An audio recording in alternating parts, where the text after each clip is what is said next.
তাহলে কি বললাম যে জ্যাম্প এর প্রথম অক্ষর হলো এক্স, এক্স দিয়ে পুরা লিখতে হবে কিন্তু, তাহলে এখানে অবশ্য আমাকে দেখাচ্ছে যে জ্যাম XAMPP জ্যাম ডাউনলোড। ওকে, তারপর আমরা এখানে দেখাইছিলাম তোমাকে যে জ্যাম ডাউনলোড কি করে করতে হবে, এই মানে ওয়েবসাইটে ঢুকতে হবে। এখানে দেখো পরিষ্কার লিখেছে যে জ্যাম অ্যাপাচি প্লাস মারিয়া ডিবি, ওই যে ডেটাবেস যেটা, plus PSP plus Perl. PSP এবং পার্ল আলাদা প্রোগ্রাম, দুটাতেই কাজ করা যায়। আমাদের দরকার পিএসপি, আমাদের দরকার এই ডেটাবেস, আর আমাদের দরকার কি এই অ্যাপাচি সার্ভার। তাহলে অ্যাপাচি এবং ডেটাবেস এবং পিএসপি, তাহলে তিনটা কিন্তু একসঙ্গে ইন্টিগ্রেটেড আছে। সো এইটাকে আমি যদি ডাউনলোড করতে চাই, এখানে ক্লিক করলে এই দুই ধরনের, এখান থেকে দেখো যে উইন্ডো ভার্সনও আছে, তারপরে লিনাক্স এর ভার্সন আছে, আর হলো ম্যাক ওএস এর ভার্সন আছে। তো আমরা ন্যাচারালি জ্যাম্প উইন্ডো ভার্সনটা নিব, যেহেতু আমাদেরটা উইন্ডো অপারেটিং সিস্টেম। তোমার পিসিও নিশ্চয়ই উইন্ডো অপারেটিং সিস্টেম, তাই না?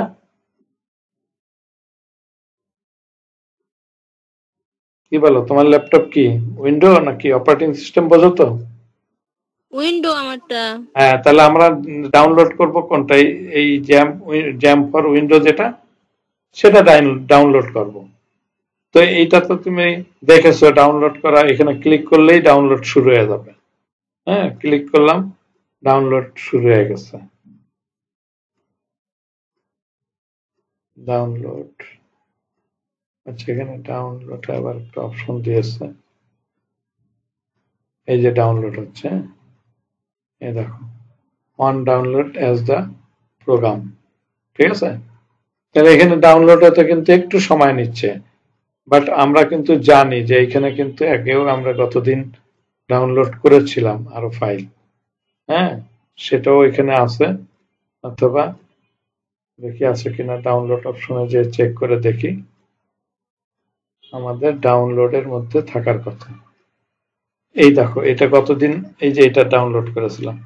সো এইটা আর এটা একই, তাহলে আমাকে এটা কি করতে হবে, এইটাকে আমি রান করতে পারি, এখান থেকেও পারি, আর কোন একটা ফোল্ডারে নিয়ে কাজটা করতে পারি, দুই ভাবে পারি। তা আমি ধরো এখান থেকে কপি করলাম, কপি করে মনে করো আমি যে ফোল্ডার মধ্যে দিব, সে ধরো এটার মধ্যে, আমরা এখানেও দেওয়া আছে, দেখা যায় এটাও আছে, এখানে আছে কিনা দেখি, এখানে নাই। সে ধরো আমি এফ ড্রাইভে, খেয়াল রেখো আমি এফ ড্রাইভে, আর না দিলে কিন্তু সি তে চলে যাবে যে কোনো ভাবে। আমি একটা যে কোনো একটা যেখানে আমি ইনস্টল করতে হচ্ছে, তোমরা নর্মালি করবা কি সি ড্রাইভে, আমি ওখানে না করে আমি এফ ড্রাইভে নিয়ে আসলাম। তো যেটাই হোক, এখন যেখানে তুমি থাকো না কেন, যেখান থেকে চালাও না কেন, যে ড্রাইভে তুমি রাখো না কেন, সে কিন্তু অটোমেটিক আবার যখন ইনস্টল করবে তখন সি ড্রাইভে ইনস্টল করতে চাইবে। আমি যদি এটাকে ক্লিক করি,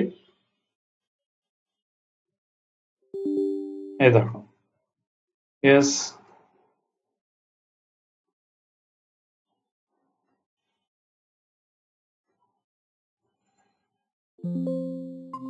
আমার একটু কিছু একটা ওয়ার্নিং দিচ্ছে, কি সেটা important, because an activated user account control UAC on your system, some function of jam are possibly restricted। আচ্ছা, কিছু কারণে রেস্ট্রিক্টেড করা আছে ইউজারের ক্ষেত্রে। With UAC please avoid to install jump to C public program file missing ইত্যাদি, or deactivate UAC with the msconfig after the setup। তাহলে আমি সেটা করতে পারি, দ্যাট ইজ একটু অন্য মেসেজ দিয়েছে। আমি সি প্রোগ্রামিং এর আন্ডারে তো এই পারমিশনের মিসিং আছে, সেটা আমাকে দেখে বলেছে, পরে আমি করে নিব। যাই হোক, আমি আপাতত এইখান থেকে সেটআপের উপরে নেক্সট দিলাম, বোঝা গেছে? এখন ধরো এই সার্ভার ঠিক আছে, টম ক্যাট আমার দরকার নাই, আমি বাদ দিয়ে দিলাম। ফাইল জিলার দরকার নেই আপাতত, আমি এটাও বাদ দিয়ে দিলাম, এই দুটা বাদ দিয়ে দিলাম। আর এখানে আর এই পারলো আমার দরকার নেই, এটাও বাদ দিয়ে দিলাম। তো এগুলো তোমার বাদ দেওয়া লাগবে না, তুমি যা আছে হুবহু সেটা দিয়ে দেবে। আমার স্পেস একটু কমানোর জন্য আমি এগুলো বাদ দিয়ে দিলাম। সো আমি যদি নেক্সটে যাই, এখন দেখো এখানে বলছে যে আমি কি সি ড্রাইভে করব না অন্য কোনো ড্রাইভে। তাই বললাম যে না, তুমি সি ড্রাইভে করো না, তুমি এফ ড্রাইভে করো। আর তুমি বলবা যে না, যা আছে তোমার, তুমি খালি নেক্সট নেক্সট দিয়ে যাবে, তোমাকে এরকম চিন্তা করতে হবে না। আমি একাধিক ফাইল করতে চাচ্ছি, সেই জন্য আগে একটা আছে, সেই জন্য এখানে এটা দিয়ে রেখেছি। তাহলে এই কিন্তু এই দেখো জ্যাম নামে একটা ফোল্ডার বানায় ফেলেছে অলরেডি, আমরা এফ ড্রাইভ বলেছে সেখানে বানায় ফেলছে, এবং সেখানে সে আনপ্যাকিং করতেছে ফাইল। বোঝা যাচ্ছে কথা? জি স্যার। আচ্ছা, ও তার মানে আর ঢুকতেই পারে নাই। ও না, আসছে তো। নাদিয়া, তুমি কি এখন দেখতে পাচ্ছ? নাদিয়া? জি স্যার, এখন দেখতে পাচ্ছি। ওকে, আচ্ছা, অসুবিধা নেই। এখন আমরা দেখি কোথায় আমাদের কাজ চলতেছে। একটু আস্তে আস্তে দেখালাম, আনপ্যাকিং করতেছি। তা আমি এখানে যেরকম বলেছি, তোমাদের যদি কম্পিউটারে বা পিসিতে না থাকে কোনো জায়গায়, তাহলে অটোমেটিক্যালি সি ড্রাইভে নিয়ে নেবে, তুমি খালি নেক্সট নেক্সট দিয়ে দেবা। আমি যেমন এখানে একটু নেক্সট না দিয়ে অন্য ড্রাইভ দিয়েছি, তোমাকে তা দিতে হবে না। তা যদি তুমি অন্য ড্রাইভে রাখতে চাও, সেই ক্ষেত্রে তুমি দিবা। তাহলে ন্যাচারালি আমরা বুঝলাম যে আমরা না বুঝলে আপাতত সি ড্রাইভেই রাখবো, সি ড্রাইভে কাজ করতে আমাদের সুবিধা হতে পারে। ঠিক আছে? সো ইনস্টল হতে থাকুক, অসুবিধা নাই। আমরা একটু চেক করি যে আমার কি এখানে কোথাও আছে অলরেডি।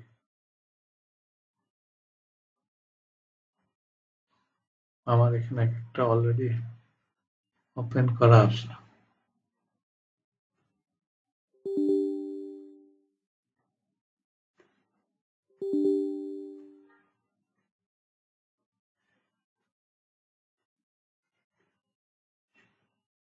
আমার আগের একটা ওপেন করা আছে, সেটাকে আমি এমনি ক্লোজ করে দিলাম, যাতে নতুনটাতে আমি দেখাইতে পারি।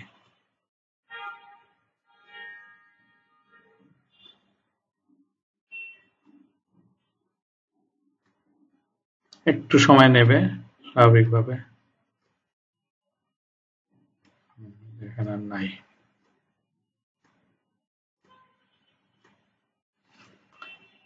আচ্ছা, হতে থাকুক।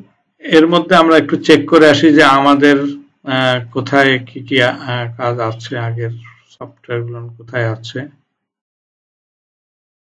আমরা একটু দেখি যে আমাদের কোথাও কি আমাদের আগের, আমরা তো ডেস্কটপে করতেছিলাম না, আমরা কোনটা করেছি, আমরা মনে হয় এইটা করেছি না, বিডি, এই যে এইটা, এই তো এটা আমরা করেছি না, লাস্ট এইটাই তো আমরা করলাম। ঠিক আছে? জি স্যার। এবং এইটাকে আমরা কি করব, এটাকে আমরা ডাইনামিকলি কাজ করা দেখাবো। তো আমরা ওয়েট করি, যে আর একটু ওয়েট করি যে কি অবস্থা।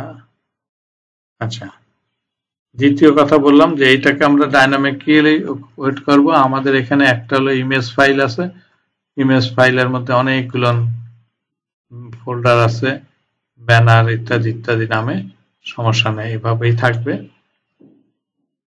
আর এখানে একটা জিনিস হচ্ছে, এই ইমেজটা আমাকে, আমি বলেছিলাম যে পরবর্তীতে আমার একটা ইমেজ বাইরে রাখতে হবে। সে ধরো এইখানের ইমেজ না, যে কোনো জায়গা থেকে ইমেজ নিতে পারো। আমি ধরো এই ইমেজটাকে কপি করলাম,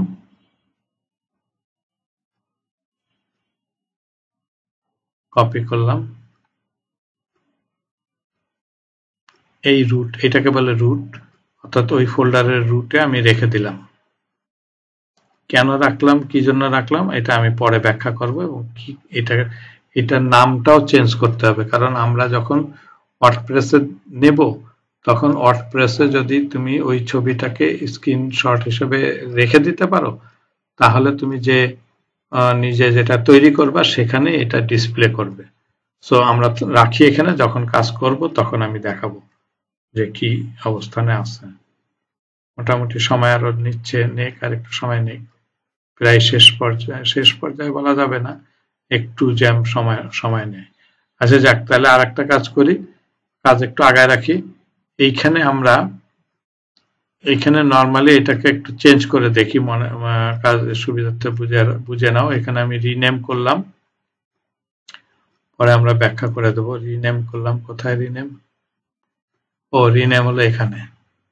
রিনেমে আমি বললাম এটা কাগজে লিখে রাখতে পারো, SCREEN, স্ক্রিন, SHOT, বানান ভুল করলে হবে না, screen shot, SCREEN SHOT, screenshot. আর জেপিজি এক্সটেনশন আছে ওটা থাকুক, এটার উদ্দেশ্য পরে জানাচ্ছি। একইভাবে বলে দেই, এইখানে কিন্তু style.css বলে কোনো ফাইল নাই। নরমালি কিন্তু আমরা style.css ফাইল রাখি, মানে নিজে যদি কোনো স্টাইল ডিজাইন করি তাহলে এখানে রাখি। তো সেটা আমরা একটু দিয়ে রাখি। একটা নতুন ফাইল নেই, নাম লিখে দিলাম style.css। এই দুটা ফাইল পিএসপির ক্ষেত্রে অত্যন্ত জরুরি, এটা লাগবে। আর এটার কথা আমরা বলছি পরে। এই দুটা জিনিস লাগবে, এইটা আর এটা। এই দুটা ছাড়া তোমার পিএসপি কাজ করবে না। তবে এখানে HTML আছে, সেটার নাম চেঞ্জ করে আমরা পিএসপি দিতে হবে, তা নাহলেও কাজ করবে না। সেটা আমি যখন রান করাবো তখন আমি দেখাবো যে কোন কারণে কোনটা আটকে গেছে, সেই অনুযায়ী সে কাজটা করবে।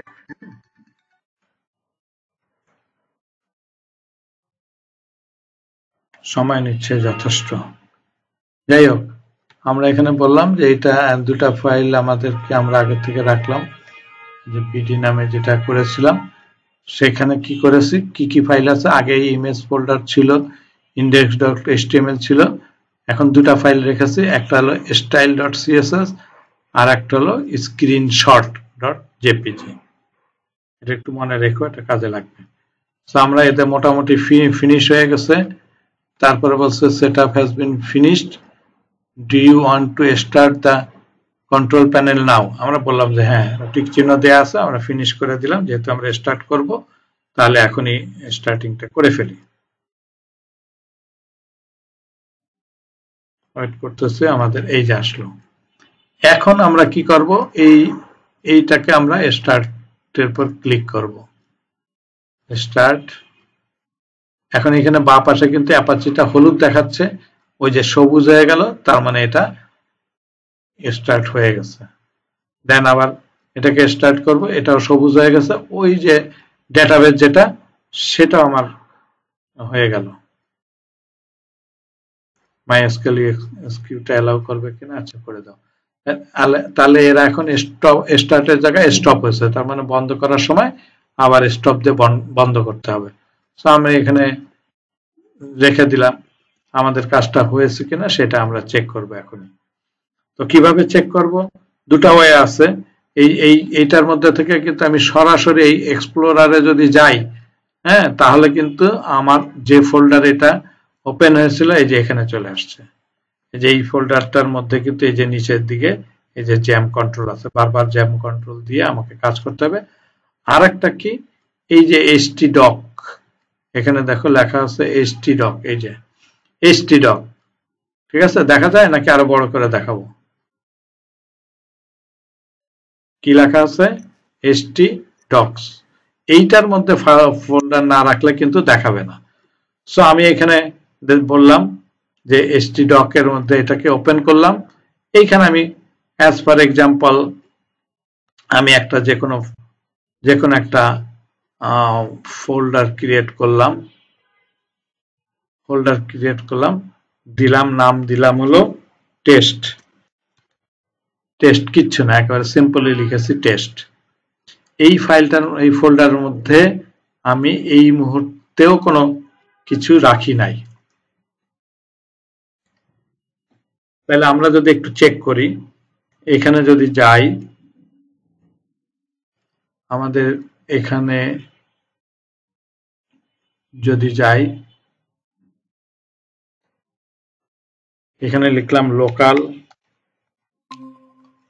হোস্ট আর তার পাশে লিখলাম টেস্ট।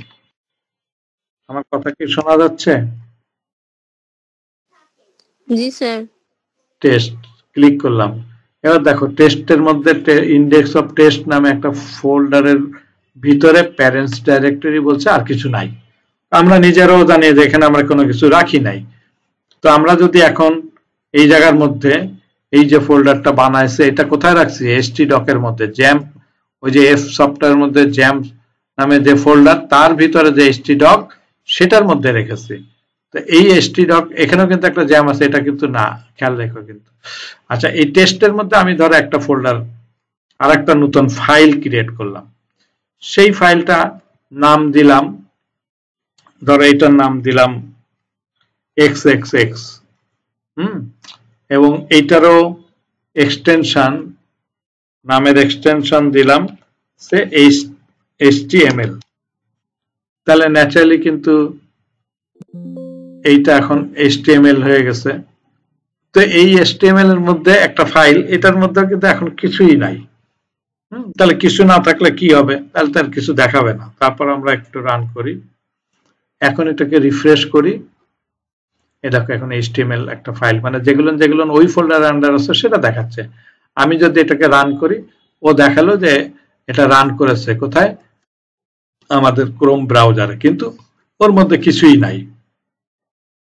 তো ভালো কথা, আমরা আবার কি করলাম যে ওই ফাইলটা যেটা আমরা এখানে HTML করেছি এটার মধ্যে যদি আমি কিছু লিখতে চাই, অ্যাজ ফর এক্সাম্পল, এটাকে দুই ভাবে, একটা হলো আমরা ভিএস কোডে ওপেন করে নিয়েও লিখতে পারি, আর একটা নাহলে নরমালি লিখতে পারি।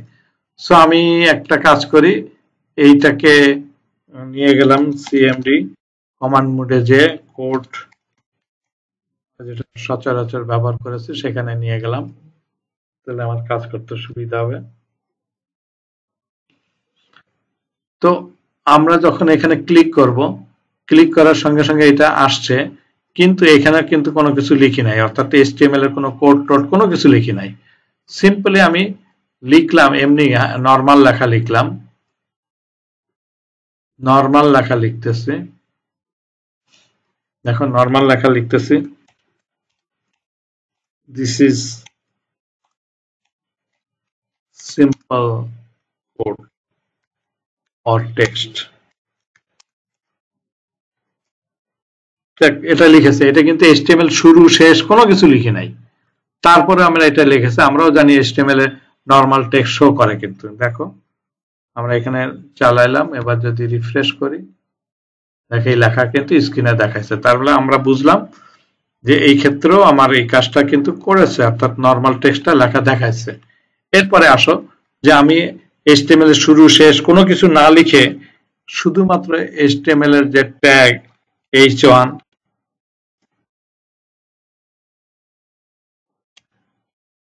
H1 ট্যাগ দিলাম এবং এখানে বললাম HTML টেক্সট। এখন যদি তুমি এটা চেক করে দেখো, রান করে দেখো, সে কি বললো? এটাও কিন্তু স্ক্রিনে দেখাচ্ছে। মনে রেখো কিন্তু আমি দেখাচ্ছি কিন্তু লোকাল হোস্ট দিয়ে, অর্থাৎ আমরা কিন্তু যে HT ডকের ফাইল ফোল্ডারের মধ্যে কিন্তু এই কাজগুলো করছি, একটা ফাইলের মধ্যে লিখে দেখাচ্ছি। এবার আমি আরেকটা লেখা দিব, যদিও HTML এটা সাপোর্ট করার কথা না, তারপর আমি তোমাকে বোঝার জন্য আমি বলছি যে PHP যে কোড কিভাবে লিখতে হয়। PHP কোডের ক্ষেত্রেও PHP ট্যাগ এভাবে লিখতে হয়, যে দিয়ে PHP লিখতে হয়, ঠিক আছে? এবং শেষ লিখতে গেলে এইভাবে শেষ বলতে হয়। তার মানে ওখানে যেমন HTML এর ট্যাগ একরকম লিখেছি, যে ওই এইখানে দেখো H1 লিখেছি, কিন্তু এইখানে লেখাটা ডিফারেন্ট, এখানে এন্ড হচ্ছে এইটা। তাহলে এখানে PHP শেষ এবং PHP শুরু। এইখানে আমি কোনো লেখা যদি স্ক্রিনে দেখতে চাই, তাহলে আমাকে কমান্ড ব্যবহার করতে হবে, যেহেতু প্রোগ্রামিং ল্যাঙ্গুয়েজে কমান্ড হচ্ছে প্রিন্ট একটা কমান্ড। এখানেও কিন্তু প্রিন্ট দিয়ে আমি লিখবো, এবং প্রিন্টের পরে আমি ইনভার্টেড কমার মধ্যে যা দিব তা স্ক্রিনে দেখাবে। কিন্তু এখানে কি করে, এখানে আমরা দেখবো একটু পরে। This is PHP text save, আর কিছু করি নাই। বাট এখানে সমস্যাটা এমনি বোঝানোর জন্য দেখাচ্ছি যে এটা কি সাপোর্ট করে কিনা। সে বলল HTML এই লেখাটা, HTML এর যে ফাইল, সেই HTML এর ফাইল দেখো আমি ফ্রেশ করলাম, সে কিন্তু দেখাইলো না। তার মানে বললাম যে আসলে সে HTML এর লেখাটা সে এখানে শো করে না। তো ঠিক আছে, ভালো কথা। আমি আর একটা কাজ করি। আমরা বললাম যে এই টেক্সট ফাইল যেটা HTML আছে, এটাকে যদি আমি রিনেম করি, চেঞ্জ করে দেই, এই HTML এর জায়গায় আমি লিখলাম PHP। তাহলে নরমালি আমরা জানি যে HTML এর লেখা ফাইল ক্লিক করলে রান করে, কিন্তু এটা করে কিনা এটা দেখতে হবে।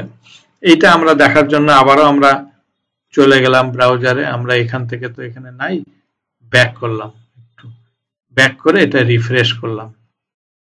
এখন দেখো এখানে কিন্তু HTML নাই, PHP লেখা হয়েছে। আমি যদি এটার উপরে ক্লিক করি, এইবার কিন্তু দেখো এটাও দেখাচ্ছে, এটাও দেখাচ্ছে। আবার ওই যে PHP তে লেখা প্রিন্ট করে কমান্ড দিয়ে ব্যবহার করে লিখতে বলছি, সে কিন্তু লিখেছে। মজার ব্যাপার হলো এই ফাইলটা কিন্তু এখন আর এখানে PHP হিসেবে আছে, অটোমেটিক্যালি হয়েছে। এবং এইখানে মজার আর একটা জিনিস তোমাকে দেখাই, এই যে PHP শুরু PHP শেষ বললাম, এই ফাইল কিন্তু নাই এখন এখানে, এখানে আছে এইটা। এবার খেয়াল করো PHP কালার চেঞ্জ হয়ে গেছে। আমি এখানে একটু আর একটা কাজ করি, যেমন প্রোগ্রামিং ল্যাঙ্গুয়েজ তোমরা জানো, সেটাই ফাঁকে দেখায় ফেলি।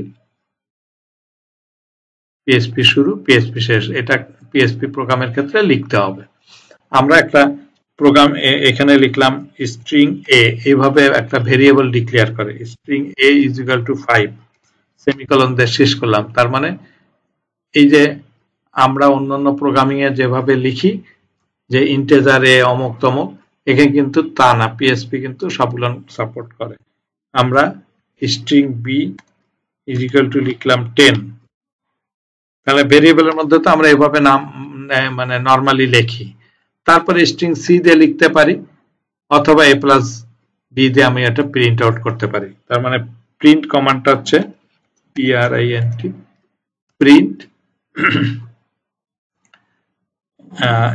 স্ট্রিং এ প্লাস স্ট্রিং বি, এটুকু দিলে হয়।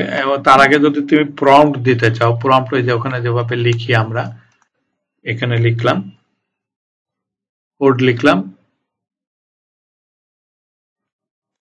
the result is equal to, এখানে কিন্তু আবার একটা প্রশ্ন আসছে যে এখানে এটার সঙ্গে যুক্ত করতে গেলে প্লাস দিতে হবে। সেভ। সো আমি এখানে একটু একসঙ্গে প্রোগ্রামিংটাও লিখে ফেলছি। সি প্রোগ্রামিং ফ্যাটাল এরর কি বলতেছে, লাইন 9, এখানে কি বলছে, প্লাস বোঝে না। আচ্ছা, প্লাস বোঝে না, তাহলে ডট দিয়ে দেখি যে বোঝে নাকি। সেভ করলাম, দেখি এই যে ডট দিলে সে বুঝছে the result is equal two 15। তার মানে দুটা জিনিসকে, এটাকে বলে কনকেটিং, এই ডট চিহ্নটাকে কনকেট বলে। কনকেট মানে দুটা জিনিস যুক্ত করে। তার মানে এই লেখার সঙ্গে এই লেখাটা যুক্ত করে। আমি তোমাকে যদি শুধু এটা দেখাইতাম, এই শুধু এটা দেখাইলাম, তাহলে কিন্তু সে কি করবে, এই ভেরিয়েবল দুটোকে যোগ করে ওখানে স্ক্রিনে শো করবে। একই সঙ্গে আমি কিন্তু প্রোগ্রামিং ল্যাঙ্গুয়েজের কথাটা বুঝাইছি, শুধু 15 দেখাইছে। তো 15 আগে যদি কোনো লেভেল দিতে চাও বা কোনো প্রম্পট দিতে চাও, তাহলে সেটা তোমাকে দেওয়ার টেকনিকটা হচ্ছে এখানে তার রেজাল্ট ইজ ইকুয়াল টু, তারপরে কনক্যাটের চিহ্ন দিয়ে তারপরে এভাবে লিখতে হবে। আমি একটু বুঝাইতে পারছি মনে হয়। তোমার প্রোগ্রামিং ল্যাঙ্গুয়েজ তো অত চট করে তো এমনি তো ধারণা আছে, সি প্রোগ্রামিং জানো, সেখানে এ লেখে, এ ইজ ইকুয়াল টু ভেরিয়েবলের নাম দিয়ে একটা ভ্যালু দেয়, এখানে দেয়, ভ্যালু চেঞ্জ করে দিলে অটোমেটিক্যালি কিন্তু হবে। তো আমরা এরকম অনেক প্রোগ্রামিং যেটা তোমরা শিখেছো সি প্রোগ্রামিং এ, ঠিক এখানে সেই কাজটা করা যায়। তো আমাদের মূল উদ্দেশ্য এখানে এইটা না, এটাতে অল্প একটু ধারণা দিলাম যে একই সঙ্গে PHP প্রোগ্রামের সঙ্গে নরমাল টেক্সট সাপোর্ট করে, এখানে এটাও সাপোর্ট করে। ইভেন দেখো এই প্রম্পট লেখাটার আগে যদি আমি এইচন লিখে দেই আর শেষে যদি এইচন দিয়ে লিখে দেই, তাহলেও দেখো ওই যে আমাদের কিসের কাজ ছিল, HTML এর যে কোড সেটাও দেখো এখানে কিভাবে কাজ করে। দেখছো এখানে অনেক বড় করে লেখা দেখাচ্ছে, হ্যাঁ অনেক বড় করে লেখা দেখাচ্ছে, যদিও এর পরবর্তীতে এটা ট্রেডিং নিচে নিয়ে গেছে। এনিওয়ে, তো আমরা এটুকুতে সীমাবদ্ধ থাকি যে বোঝা গেল যে HTML এর পরিবর্তে যদি PHP দাও তাহলে আমার কাজ করবে। এবার আসি এটা মিনিমাইজ করে আমি আবার এই অংশে আসি যে আমরা এখানে আমরা ডেস্কটপে এই যে বিডি ফাইলটা কপি করলাম, পুরো আমাদের তো এটা তৈরি করা জিনিস, এটাকে যদি পুরো আমি কপি করে আমি যদি এবার এখানে এনে রাখি, HT ডকের মধ্যে আমি পুরা ওই ড্রাইভটা এখানে পেস্ট করে দেই, যা আছে পুরো আমি পেস্ট করে দিলাম, সেভ করলাম। এই মিউট করে নাও। আচ্ছা এবার খেয়াল করো যে লোকাল হোস্ট লিখে, আমরা তো জানি যে লোকাল হোস্ট লেখার পরে আমরা যে ফোল্ডার লিখবো এই ফোল্ডারের নাম ছিল বিডি, তাহলে বিডি তে আমি ক্লিক করলাম, দেখো এখানেও কিন্তু আমাকে ডিসপ্লে করলো। এবং এখনো একটা জিনিস দেখো, যে এই যে আমরা বিডি ফোল্ডারটা ডিসপ্লে করলো, এখানে কিন্তু HTML এর ফাইল আছে তাই না, এবং এর নাম যদি চেঞ্জ করে আমি দেই, রিনেম করে দেই, এটা HTML এর পরিবর্তে যদি আমি PHP দেই তাহলে কাজ করে কিনা সেটা চেক করে দেখাচ্ছি। এটা চেক করে এখানে আসলাম, এই বিডি লেখা আছে, আমি বিডি মুছে দিলাম, নরমালি এখানে লেখা দেখাইলাম। আচ্ছা এটাতে বিডি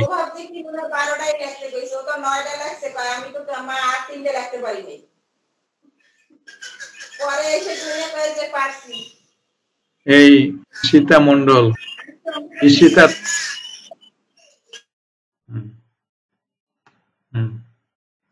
তাহলে এখানে যেটা আমরা একটু বোঝাতে চাইলাম,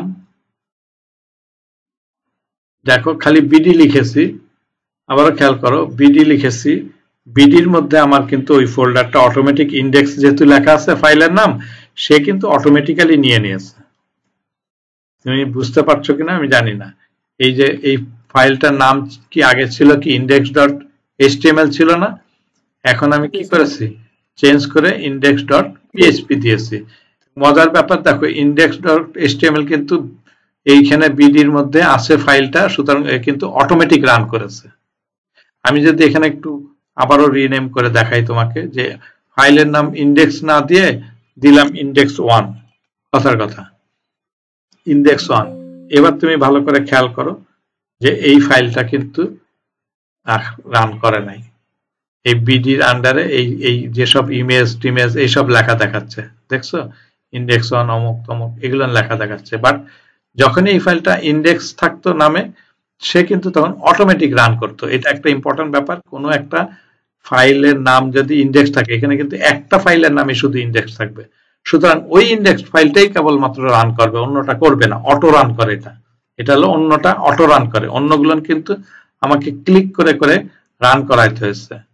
সে অ্যাজ পার এক্সাম্পল আমি যদি এইখানে ক্লিক করি এখন, এবার দেখো সে কাজ করেছে। তার মানে কিন্তু এই কাজটা যদি ইন্ডেক্স না রেখে index1 রাখি, তাহলে দেখো index1 এর উপর ক্লিক করার পরে রান করলো, বাট শুরুতে কিন্তু করে নাই।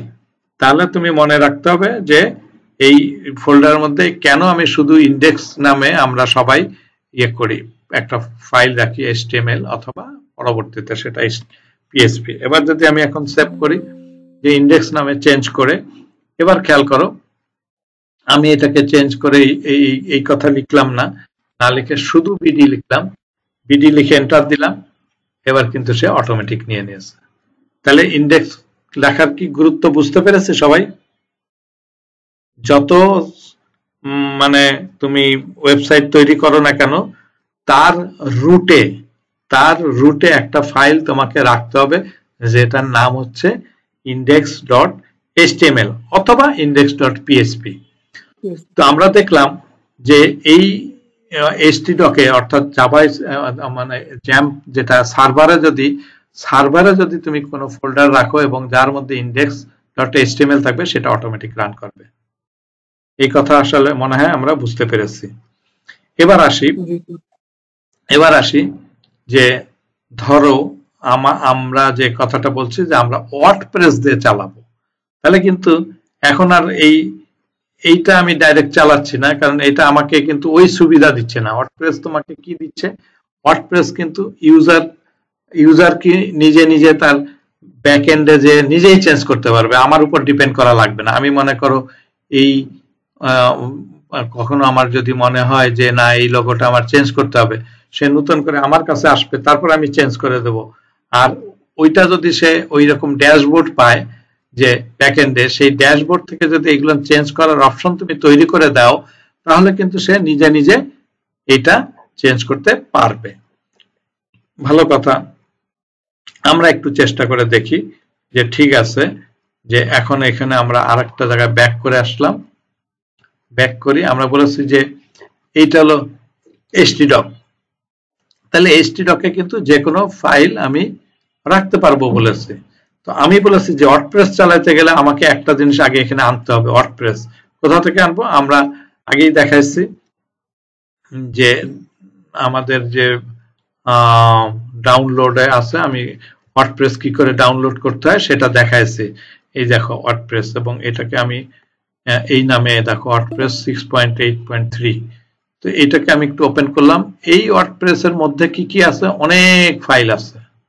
তো আমি এইগুলো আর লাগবে না। আমি কি করলাম? এই পুরো ওয়ার্ডপ্রেসটাকে আমি কপি করলাম, জাস্ট কপি করলাম, করে কি করলাম? আমরা যে জায়গায় রাখতে চাই অর্থাৎ htdoc, এই htdoc এর মধ্যে জাস্ট প্রথমে পেস্ট করলাম। আমি কিন্তু ওয়ার্ডপ্রেস ডাউনলোড করে দেখাইছি, তোমরাও কিন্তু পারবা। যে কেউ পারবে না ওয়ার্ডপ্রেস ডাউনলোড করতে? জি স্যার, জ্যাম স্যার ফাইল গতকাল ক্লাসের ভিডিও আসে নাই স্যার, ভিডিও না দিই নাই, এখন আজকেরটা দিয়ে দেব। জি স্যার।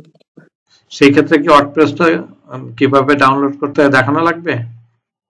জি না স্যার, দেখানো লাগবে না, ওইটা তো দেখানো আছে। দেখানো আছে, ওই যে ডাউনলোড করেছি। ফলে এখন আমি যেটা ডাউনলোড করলাম সেইখান থেকে শুধু ওয়ার্ডপ্রেস লেখা অংশটাকে নিয়েছি। তোমাকে চেক করে দেখতে হবে।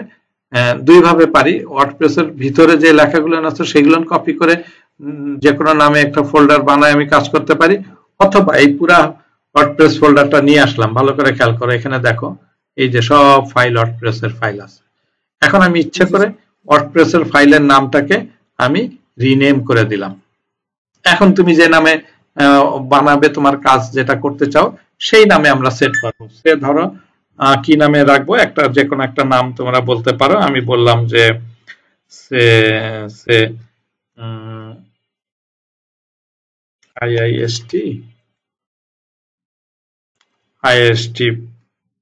3 লিখে দিলাম, 3, আর কিছু না।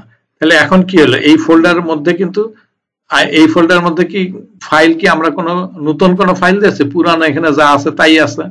এই ফাইলগুলো ওয়ার্ডপ্রেসের ফাইল। ক্লিয়ার? তো এখন মজার ব্যাপার যে এইটাকে যদি আমি, এখন তো আমরা জানি যে লগইনে যে এই নাম দিলেই কিন্তু এটা রান করবে অটোমেটিক্যালি, বলেছি না? করবে কিনা? করবে। আমরা টেস্ট করে দেখি করে কিনা। তারপরে কি করব পরেরটা পরে যাচ্ছি। এখন দেখো আমরা আবারও এখানে গেলাম। এখন আমি এটা মুছে বিডি লেখাটাকে মুছে ফেলবো। মুছে ফেলে কি লিখলাম? IIST 3। ওকে, এখন দেখি রান করলে কি হয়। জাস্ট ফোল্ডারের নামটা দিয়েছে, রান করলে কি করে। এখন একটু সে ওয়েট করতেছে এবং চেক করতেছে কি করবে। এখন সে মুভ করতেছে, কোথায় মুভ করে, কি মুভ করে পরে দেখছি। একটু ওয়েট করতেছে যে ওরা প্রসেসিং করতেছে। প্রসেসিং টাইমটা আমাকে দিতে হবে। এটা ডিপেন্ড করতেছে স্পিডের উপরে, অর্থাৎ ইন্টারনেটের স্পিড যার যেমন তার সঙ্গে রিলেট করবে এটা। তো একটু যদি ওয়েট করি, কারণ ওয়ার্ডপ্রেসের ফাইলের মধ্যে ইনস্টলার ফাইল আছে। সে কিন্তু ওই ফরম্যাটে ইনস্টল করবে যেখানে তোমার ব্যাকএন্ড অটোমেটিক সে বানায় দিবে। আমাদেরকে কষ্ট করে এটা করতে হলো না। হ্যাঁ, এবং ফ্রন্ট এন্ডটাও সে দিয়ে দেবে। তো ফ্রন্ট এন্ডে যে ডিসপ্লে করবে যা, এই দেখো তোমাকে বলছে যে তুমি কোন ভার্সনে এটা চালাতে চাও, তুমি কি ইংলিশে চাও নাকি বাংলায় চাও নাকি অন্য কোনো ভাষায়। সাধারণত মনে করো যে যারা চাইনিজ, যারা তারা নিশ্চয়ই চাইনিজ ভাষা চুজ করতে পারে, জার্মানিরা জার্মানি ভাষা চুজ করতে পারে। সো তারা যদি কোনো একটা ওয়েবসাইট তাদের নিজস্ব ভাষায় করে, যেমন আমরাও কিন্তু বাংলা ভাষায় অনেক ওয়েবসাইট করি, কিন্তু তা আমরা একটা অপশন রাখি দুইটাই, বাংলা ইংলিশ। তো এখন যদি তোমাকে কেউ একজন চাইনিজ ক্লায়েন্ট আছে, সে তার ওয়েবসাইটটাকে কিছু চেঞ্জ করে দিতে বললো, পরিবর্তন করে দিতে পারলো, নতুন একটা পেজ করতে বললো, তখন তারা কি করবে, তোমাকে ওয়েবসাইটটা দিয়ে দেবে এবং তার ইউজার পাসওয়ার্ড দিয়ে দিবে। কিন্তু তুমি চাইনিজ ভাষা বোঝো না, তাহলে যেটা তোমার জন্য সমস্যা হবে, তুমি কি করবে, আগে এখান থেকে ভাষা চেঞ্জ করার অপশন আমি পরে আবার দেখায় দেবো, দ্যাট ইজ কোন জায়গা থেকে চেঞ্জ করতে হয়, আমরা সেখানে যে চেঞ্জ করার ব্যবস্থা দেখায় দিব। তাহলে আমরা এখানে ইংলিশ থাকলো, তারপরে কি করব বলছে, কন্টিনিউ। কন্টিনিউ করার পরে বলছে যে চারটা কথা বলছে, মেইনলি ডাটাবেজের নাম কি হবে, আর ডাটাবেজের ইউজার নেম অটোমেটিক্যালি তোমাকে লিখতে হবে রুট, আর পাসওয়ার্ডের জায়গায় তুমি কোনো কিছু দিতে পারবা না, এবং হোস্ট। তো এই ডাটাবেসকে পরে চেঞ্জ করে পাসওয়ার্ড দেওয়া যায়, সবকিছু করা যায়, সেটা পরের ব্যাপার, এটা আমাদের দরকার নেই। কিন্তু আমরা তো কোনো ডাটাবেস ক্রিয়েট করি নাই এখনো, তাহলে তোমাকে একটা ডাটাবেস ক্রিয়েট করতে হবে। সেই ডাটাবেস কোথায় যে ক্রিয়েট করবে, তোমার দুটো অপশন আছে, এখান থেকে তুমি সরাসরি এই যে অ্যাডমিন আছে, দেখো মাই এসকিউএল অ্যাডমিন, হ্যাঁ, এটার উপরে ক্লিক করলে ও ওই লোকেশনে নিয়ে যাবে। কোন লোকেশনে, এই যে মাই পিএসপি মাই অ্যাডমিন, যেখানে থেকে তুমি ডেটাবেস, আমি বলেছি না দুটা কাজ করতে হবে, একটা হলো ডেটাবেস ক্রিয়েট করার অপশন থাকতে হবে, পিএসপি দিয়ে কাজ করার অপশন থাকতে হবে, হ্যাঁ, এবং সার্ভার বানানোর কাজ করতে হবে, জ্যাম দিয়ে তিনটা কাজ করা যায়। এই নিউতে যে আমি কি করলাম, যে একটা ডেটাবেসের নাম আমরা এখানে ওই একই নামই রাখলাম, যে IIST3 সেম রাখলাম, এতে কোনো সমস্যা নাই, আমার বোঝার সুবিধার্থে ওই নামেই ডেটাবেসও থাকবে আর এটাও থাকবে। সো ডাটাবেস ক্রিয়েট হয়ে গেছে, তো আমার আর কোনো কিছু দরকার নেই, আমি কিন্তু এখন অটোমেটিক্যালি বলতে পারি যে লেটস গো, আমরা যাই এবং এখানে কাজ করব কি, যে ডেটাবেসের নাম কিন্তু আমরা বলবো, কি বলবো, IIST3, যা লিখে আসছি কপি করে নিয়ে আসবো। আর ইউজার নেম কি দিব, কি বলছিলাম, রুট, ভুললে কিন্তু হবে না। আর পাসওয়ার্ড কি করব, ব্ল্যাঙ্ক, আর বাকিটা আমার কিছু করতে হবে না। ওকে, তিনটা কাজ। তারপরে বললাম সাবমিট। এখন যদি ওরা ডাটাবেস পায়, তাহলে তোমাকে বলবে রান দ্য ইনস্টলেশন, তার মানে ওয়ার্ডপ্রেসকে রান করার সুযোগ করে দেবে। ওই ডাটাবেস কোথায় আছে, কি নাম আছে, পরে এক সময় দেখাবো।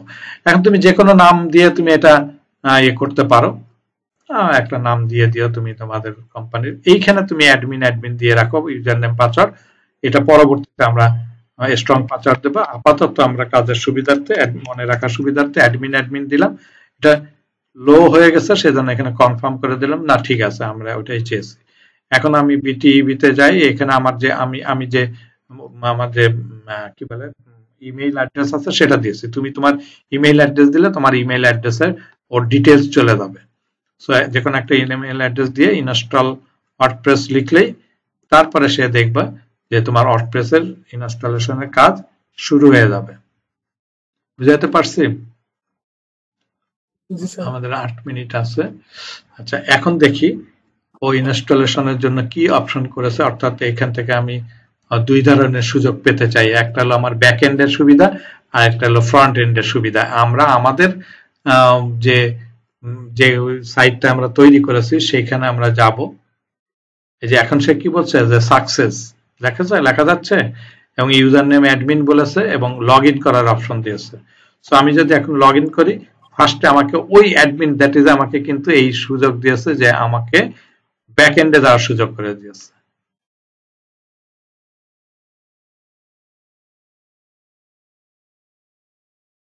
তো আমরা এখানে লগ ইনের উপরে আবার ক্লিক করলাম, আর এটা পাসওয়ার্ড মনে রাখার বিষয়ে যেতে অ্যাডমিন বারবার, এই দেখো ব্যাক এন্ড, চমৎকার একটা সুযোগ দিয়েছে। এগুলো নিয়ে কি করে কাজ করব সেটা আমার বিষয়ে দেখার, আমরা আস্তে আস্তে দেখবো সেটিং কিভাবে করবে ইত্যাদি ইত্যাদি। তবে মনে রাখো অ্যাপিয়ারেন্সের সঙ্গে কি লেখা আছে, থিম মানে ফ্রন্ট এন্ড, বুঝতে পেরেছো? এই থিমের উপরে যদি তুমি ক্লিক করো তাহলে দেখবা ওরা কিন্তু এই যে 3টা থিম ওরা বানায় রেখে দিয়েছে। ও কি করেছে এগুলো তুমি ইউজ করতে পারো। দেখো এখানে থিম ডিটেইলস এ যদি ক্লিক করো, এই থিমের নাম হলো 2025 ভার্সন 1.3, তারপর কে তৈরি করেছে, তারপরে এখানে যদি তুমি বর্ণনা চাও বর্ণনা আছে, কিছু ট্যাগ আছে, সো কাস্টমাইজ করার অপশন আছে, আমরা এটা বাদ দিলাম। তাহলে এই থিমটাকে যদি আমি রান করে দেখি যে এখন যেটা থিম আছে সেটা কি, তাহলে এই উপরে যে ঘরের মতন চিহ্ন আছে হোম, ভিজিট সাইটে রাইট ক্লিক করে আমি ওপেন নিউ উইন্ডোতে নিয়ে গেলাম এবং সে তোমাকে অটোমেটিক্যালি দেখো এই যে একটা পেজ বানায় রেখে দিয়েছে, এটা হবে আর হোম পেজ। ঠিক আছে, কিন্তু আমরা তো এই পেজ চাই না, আমরা আমাদের যে তৈরিকৃত পেজ সেটা পেতে চাই। তাহলে সেই ক্ষেত্রে কি হবে, ওইটা আমাকে থিম আকারে এখানে আনতে হবে এনিহাউ। কোনটা, ওই যে আমরা তৈরি করেছি, কোথায় তৈরি করেছি আমরা দেখাই, আবার দেখাই যে আমরা ডেস্কটপে যাই, এই যে বিডি যেটা এটা তৈরি করেছি, এখানে খেয়াল দেখো এখানে কিন্তু style.css আমরা লিখেছি আর এগুলো রেখে রাখছি, এগুলো আমরা পরে আবার ব্যাখ্যা করব। আপাতত এই পুরা ফোল্ডারটাকে নিয়ে যাচ্ছি কপি করে, এটাকে একটু আচ্ছা নাম চেঞ্জ করে দেবো, আচ্ছা কপি করে আমরা কোথায় রাখবো, আমরা বলছি যা কিছু htdoc এ রাখতে হবে, আর নাহলে কিন্তু এখন আমাদের ফোল্ডার কিন্তু htdoc এ আছে ist3, আমরা ওখানে যাব না। এই যে wp কন্টেন্ট কথাটা আছে তার মধ্যে যে থিম আছে, এই থিমের মধ্যে এই দেখো এই 3টা থিম আমরা পেয়েছি। এখন আমি যেটা লিখবো সেটা নতুন থিম হবে, সেই নতুন থিম কি করে হয় সেটাই দেখো কিভাবে থিম বানাইলাম। আমরা এটার নাম একটু ইচ্ছে করে লিখে চেঞ্জ করে দিলাম, যে থিম চেঞ্জ না করলেও কোনো সমস্যা নাই, থিম বিডি, মানে বুঝতে সুবিধা হইলো আমার, থিম বিডি আমি দিয়ে ছেড়ে দিলাম।